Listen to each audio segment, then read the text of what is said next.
রমজানে ইফতারি এবং সেহরিতে আমরা সবাই চেষ্টা করি একটু নিজেদের সামর্থ্য অনুযায়ী ভালো-মন্দ খাওয়ার। এটা আমার রমজানের একটা ভিডিও। সেহরিতে খাচ্ছিলাম গরুর মাংস, মুরগির মাংস দেন সবজি আরেকটা আ কি জানি ছিল আমার একজ্যাক্ট এখন মনে পড়ছে না। আর তখন খাবারের ভিতরে না অন্যরকম একটা রহমত কাজ করে। কেন জানি। আপনাদের কি এরকম মনে হয় কিনা আমাকে কিন্তু জানাতে ভুলবেন না।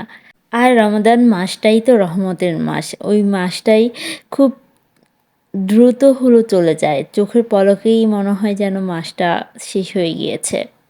এত মজার, মজার খাবার দেখে আমার তো এখন আবার খুব খেতে ইচ্ছে করছে। এটা সেই আমি বাংলাদেশে থাকাকালীন একটা ভিডিও। যেহেতু রমজান মাসে আমি বাংলাদেশেই ছিলাম।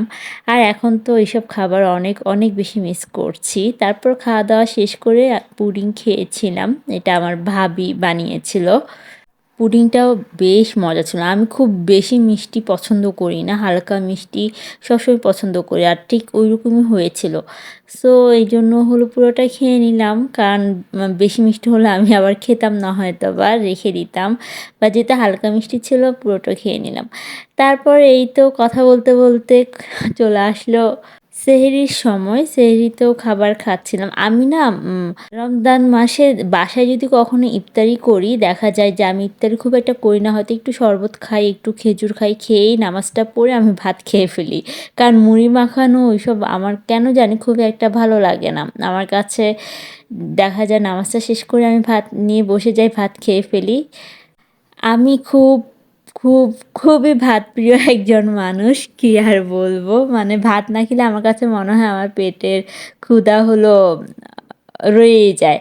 তারপর এই তো এটা আমাদের ফার্স্ট রমজানের ভিডিও ছিল। যতটুকু আমার মনে পড়ছে। সো ১ম দিনে আমরা হলো ইফতারি করতে গিয়েছিলাম বনেদিতে। ওইদিনই আমাদের লাস্ট মেবি খাওয়া হয়েছিল বনেদিতে। কারণ ওইদিন ওদের খাবারগুলো আমাদের একটুও ভালো লাগেনি। অ্যান্ড ওদের হালিমটা আমরা এত বেশি পরিমাণ পছন্দ করি বাট ওইদিন হালিমটাও একদম বাজে ছিল।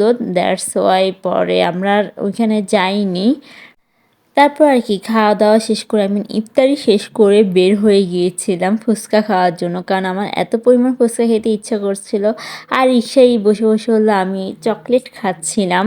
রাফেলো খুব ফেমাস একটা চকলেট। যারা চকলেট লাভার তারা তো অবশ্যই জানেন।